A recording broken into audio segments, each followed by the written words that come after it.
নমস্কাৰ ছাত্ৰ ছাত্ৰীসকল আজি আমি পঢ়িবলৈ ওলোৱা প্ৰসংগটো হৈছে সমতল দাপোন আৰু ইয়াত গঠন হোৱা প্ৰতিবিম্বৰ ধৰ্ম। আমি ইতিমধ্যে আগৰ পাঠ্যপুথিসমূহত সমতল দাপোন কাক কয় পাই আহিছোঁ। তথাপিতো তোমালোকে সংজ্ঞাটো লিখি লোৱা। যিবোৰ দাপোনৰ পোহৰ প্ৰতিফলনৰ পৃষ্ঠখন সমতলীয় অৰ্থাৎ সমান তেনে দাপোনকেই সমতল দাপোন বোলে। আমি সাধাৰণতে ঘৰত যিবোৰ দাপোন ব্যৱহাৰ কৰোঁ সেইবোৰ হৈছে সমতল দাপোন। এতিয়া ইয়াত দেখুওৱা দাপোনখন হৈছে সমতল দাপোন।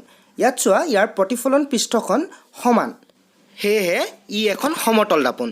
এইবাৰ আমি চাওঁ আহা সমতল দাপোনত গঠন হোৱা প্ৰতিবিম্বৰ ধৰ্মসমূহ। আৰু প্ৰথম ধৰ্মটো হৈছে সমতল দাপোনত গঠিত হোৱা প্ৰতিবিম্বৰ প্ৰকৃতি সদায় অসৎ আৰু থিয়। ধৰা হওক এখন সমতল দাপোনৰ সন্মুখত এগৰাকী ছোৱালী থিয় হৈ আছে আৰু ছোৱালীগৰাকীৰ প্ৰতিবিম্ব দাপোনৰ পাছফালে গঠন হ'ব।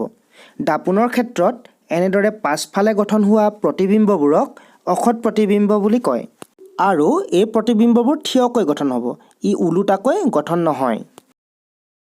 দ্বিতীয় ধৰ্মটো হৈছে প্ৰতিবিম্বৰ আকাৰ লক্ষ্যবস্তুৰ আকাৰৰ সমান। অৰ্থাৎ এখন সমতল দাপোনত যদি আমি ৩ মিটাৰ উচ্চতাৰ গছ এজোপাৰ আমি প্ৰতিবিম্ব চাওঁ তেন্তে প্ৰতিবিম্বটো ৩ মিটাৰ উচ্চতাৰেই হ'ব। তৃতীয় ধৰ্মটো হৈছে লক্ষ্যবস্তু দাপোনৰ সন্মুখত যিমান দূৰত থাকে প্ৰতিবিম্বও দাপোনৰ পাছফালে সিমান দূৰত গঠিত হয়। এতিয়া ধৰা হওক এখন সমতল দাপোনৰ পৰা এটা লক্ষ্যবস্তু ৫ মিটাৰ দূৰত আছে, তেনেহ'লে তাৰ প্ৰতিবিম্বটো দাপোনৰ পাছফালে ৫ মিটাৰ দূৰত গঠন হ'ব। আৰু ৪ নম্বৰ ধৰ্মটো হৈছে সমতল দাপোনত গঠন হোৱা প্ৰতিবিম্ব পাৰ্শ্বভাৱে ওলোটা হয়। এতিয়া যদি আমি এখন সমতল দাপোনত আমাৰ বাওঁ হাতখনৰ প্ৰতিবিম্ব চাওঁ তেন্তে প্ৰতিবিম্বটো দেখাত সোঁ হাতৰ দৰে হ'ব, অৰ্থাৎ ই ছাইডৰ ফালৰ পৰা ওলোটা, মানে পাৰ্শ্বভাৱে ওলোটা। এতিয়া তোমালোকে ৪টা ধৰ্ম বহীত একেলগে লিখি লোৱা।